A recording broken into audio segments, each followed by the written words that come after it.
Hallo und herzlich willkommen zu diesem Video, in dem ich euch ein paar nützliche Tipps geben möchte, um sauber gestimmt auf der Blockflöte zu spielen.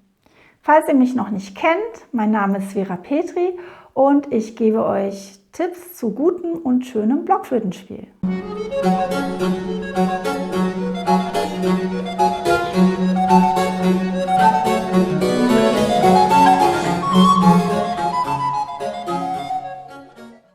Als erstes möchte ich euch ans Herz legen, eure Blockflöte immer aufzuwärmen, bevor ihr spielt.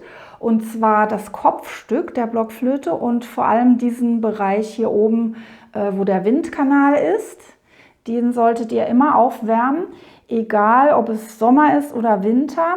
Ganz einfach deshalb, weil die Blockflöte, wenn sie wärmer wird, und sie wird wärmer durch euren Atem, auch höher wird. Das heißt, wenn ihr jetzt mit einer kalten Blockflöte zu spielen beginnt, mit anderen Instrumenten zusammen, seid ihr tiefer als 10 Minuten später. Der zweite Grund ist natürlich fürs Aufwärmen, dass die Flöte sonst schneller heiser wird, beziehungsweise dass sie überhaupt heiser wird. Wenn die Blockflöte heiser wird, dann klingt das nicht nur doof, so belegt und leiser, sondern sie ist in dem Moment auch ein Stück höher. Also wenn ich jetzt am Spielen bin und die Flöte ist verstopft und klingt heiser, bin ich höher. Wenn ich sie dann nochmal durchblase, dann ist nicht nur der verstopfte Klang weg, sondern dann ist sie auch wieder ein bisschen tiefer.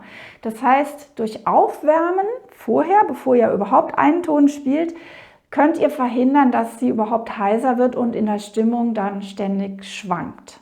Dann zweiter Tipp, stimmt nicht auf A bei der Altblockflöte. Denn natürlich ist das Stimmen auf A, auf den Kammerton, üblich.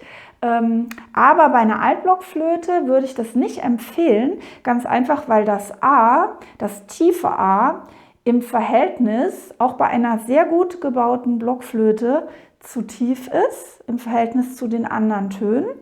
Und das hohe A normalerweise von Natur aus verhältnismäßig zu hoch.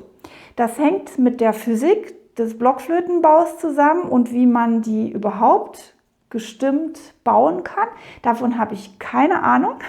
Ich weiß nur, dass das so ist und dass die richtig guten Blockflöten trotzdem so angelegt sind, dass man nicht einfach jeden Ton gleich laut blasen kann. Dazu komme ich gleich noch. Auf jeden Fall empfehle ich euch, auf einer Altblockflöte zu stimmen mit einem C oder einem D. Das sind die stimmungsmäßig, intonationsmäßig am besten passenden Töne. Und wenn ihr natürlich auf einer Sopran-Blockflöte spielt, könnt ihr wunderbar mit dem A stimmen, denn das ist ja dieser Griff. Mein dritter Tipp wäre, spielt prinzipiell die zweite Oktave, also alles ab dem mittleren G bei der Altflöte oder dem mittleren D bei der Sopranflöte und aufwärts, also alle Töne mit geknickten Daumen, spielt die leiser als die erste Oktave. Ganz einfach, weil auch diese hohen Töne so angelegt sind, dass man sie mit weniger Luft blasen kann und dafür mit mehr Geschwindigkeit. Und das heißt, wenn ich genauso viel Luft wie für die voll klingenden tiefen Töne verwende, bin ich zu hoch.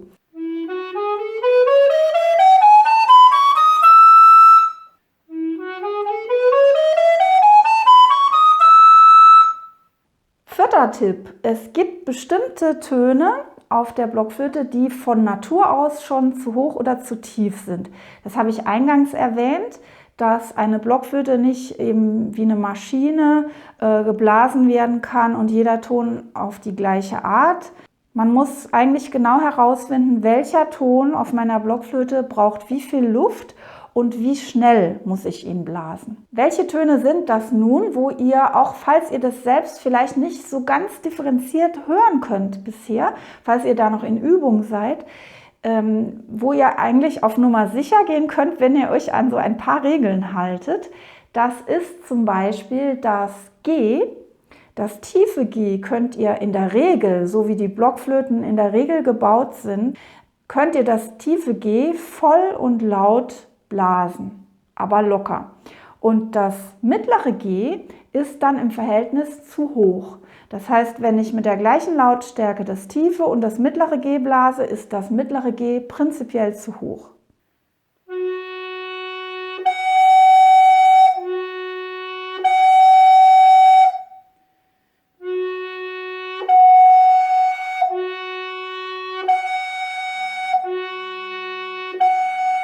Wenn ich jetzt zum Beispiel das ganz hohe G noch dazu nehme, da muss ich beachten, dass der wieder, wenn man ihn einfach mit 2 Doppelgabelgriffen greift, dass der von Natur aus viel zu hoch ist und dass ich da prinzipiell schon mal den kleinen Finger halb dazu nehmen kann.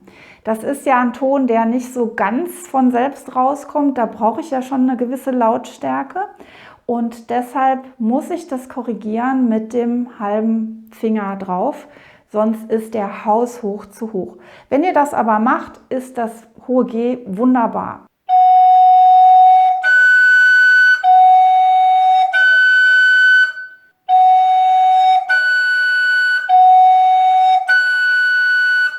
Das gleiche gilt auf sehr vielen Blockflöten für das A. Das tiefe A ist oft sogar sehr tief, ich würde fast sagen verhältnismäßig zu tief. Und das hohe A ist in der Regel viel zu hoch. Das heißt, auch hier könnt ihr oder solltet ihr, wenn ihr sauber gestimmt spielen möchtet, mit dem Atem korrigieren.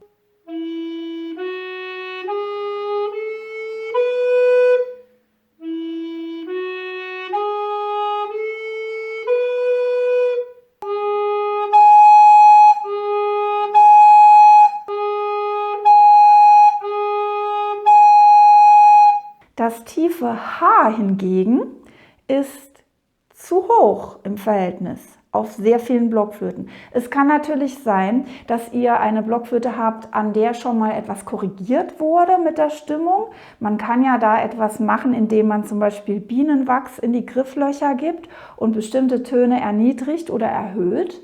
Meine Erfahrung ist, dass alle Blockflöten, die ich jemals von einem Flötenbauer hatte, dieses gleiche System an, ich sag mal, zu hohen und zu tiefen Tönen hatten und dadurch eben aber insgesamt perfekt sauber spielbar sind. Das tiefe H ist eigentlich zu hoch. Das heißt, wenn ich jetzt zum Beispiel eine G-Dur-Tonleiter spiele, höre ich das, dann ist das H viel zu hoch. Sprich, ich muss das tiefe H prinzipiell erstmal leiser blasen.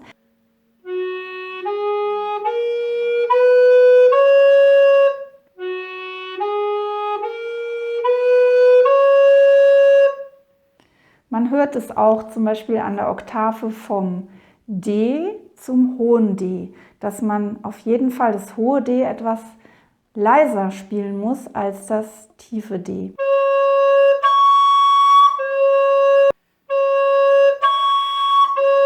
Natürlich sind das nur Anhaltspunkte. Es kommt natürlich darauf an, wie ihr im Stück gefordert seid. Es hängt vom Akkord ab, in dem ihr euch befindet, welche Funktion jeder Ton natürlich hat. Und da kann es schon mal sein, dass auch ein hoher Ton sehr hoch sein muss. Aber ich möchte euch hier ganz prinzipielle Leitfäden geben, wie ihr schon mal ein Stück sauberer gestimmt spielen könnt, indem ihr erstmal diesem System folgt, wie ich euch das erkläre. Und dann ist es ganz sicher, dass ihr insgesamt sauberer spielt, als wenn ihr das überhaupt nicht beachten würdet. Worauf ihr schon achten könnt, das könnt ihr versuchen, findet mal heraus, ob ihr zum Beispiel im Stück, das ihr spielt, gerade die Terz spielen müsst. Also im Dur-Akkord ist die Terz in der Regel tief gestimmt, damit sie sauber klingt. Also ich komme mal zurück auf das tiefe H, das ja auf der Blockflöte nach meiner Erfahrung immer zu hoch gestimmt ist. Wenn ihr jetzt ein Stück in G-Dur spielt und ihr habt das H, könnt ihr fast sicher sein, dass das die Terz ist. Und dann muss es eben noch leiser gespielt sein, gestimmt sein, als sowieso schon. Ja, das war, glaube ich, Tipp 5. Tipp 6 würde lauten: Passt auf, wenn ihr den Ton gestaltet, wenn ihr ein Messer di voce spielen möchtet, also den Ton nicht so ganz statisch gerade, sondern ein bisschen schön formen wollt, dass ihr in einem Bereich bleibt, wo der Ton nicht einfach höher und tiefer wird, denn das klingt natürlich dann auch schief.